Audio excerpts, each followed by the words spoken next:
দিল্লিতে পালিয়ে থাকা শেখ হাসিনা বাংলাদেশে যখন প্রধানমন্ত্রী ছিলেন, তিনি তেজগাঁওয়ের যেই কার্যালয়ে বসে অফিস করতেন, সেখানে এখন থেকে অফিস করবেন অন্তর্বর্তী সরকারের প্রধান উপদেষ্টা নোবেল বিজয়ী ডক্টর মোহাম্মদ ইউনূস। গতকালই তিনি অফিস করেছেন, এখন থেকে নিয়মিত করবেন। তেজগাঁও যেই কার্যালয় আছে, সাবেক প্রধানমন্ত্রীর কার্যালয়, সেখানে অফিসিয়াল যেই সুযোগ সুবিধাগুলো আছে সেটি এখন যে অস্থায়ীভাবে যেখানে তিনি করছেন যমুনাতে নেই। আমি একটু অন্যভাবে ভাবছি। বিগত 15টা বছর শেখ হাসিনা খুব দাপটের সঙ্গে ওই কার্যালয়ে বসে অফিস করেছেন, সেখানে নানা ধরনের তিনি কর্মকাণ্ড করেছেন। মানুষের বিরুদ্ধে বিএনপি সহ প্রতিপক্ষ রাজনৈতিক দলকে দমন পীড়ন করার জন্য যা যা করার দরকার সবই করেছেন। ওই কার্যালয়কে ঘিরে একটি দুর্নীতির একটা জমজমাট চক্র ছিল, সেটাও সবাই জানে। সেই একই কার্যালয়ে একটা ভিন্ন আঙ্গিকে অফিস করতে যাচ্ছেন ডক্টর মোহাম্মদ ইউনূস। এতদিন কেন করেননি? প্রায় 1 মাস ধরে কেন যমুনায়?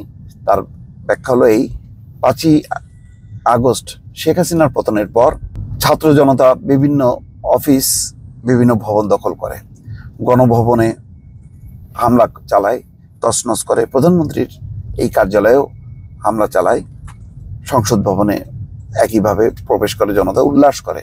আসলে হামলা বলাটা ঠিক হচ্ছে না, এক ধরনের বিজয় উৎসব পালন করে। তো এই বিজয় উৎসবের নানা দিক ছিল। মানুষ খুব স্বতঃস্ফূর্তভাবে বিভিন্ন জিনিসপত্র নিয়ে গেছে।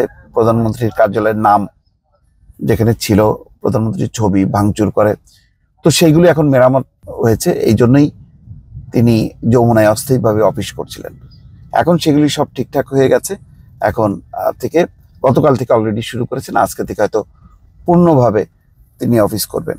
আমি ভাবছি শেখ হাসিনা দিল্লিতে বসে বসে তাকে এই দৃশ্য দেখতে হচ্ছে, যে তার যেই চেয়ারে বসে প্রতিনিয়ত ডক্টর মোহাম্মদ ইউনূসের বিরুদ্ধে বিষোদ্গার করতেন, আজকে সেই অফিস, সেই চেয়ার বা সেই রুমে বসে ডক্টর ইউনূস মানুষের জন্য কাজ করবেন।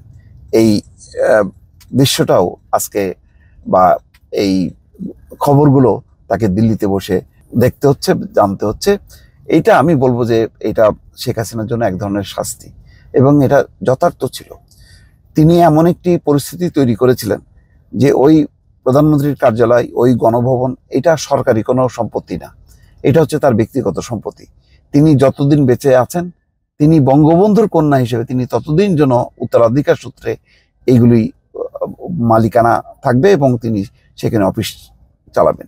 এই ধারার একটা পরিবর্তন হলো, এবং যেই মানুষটাকে তিনি ঘুষখোর, সুদখোর, দুর্নীতিবাজ হিসেবে আখ্যায়িত করেছেন, সেই মানুষটি আজকে সেই প্রধানমন্ত্রীর অফিস অলংকৃত করতে যাচ্ছেন।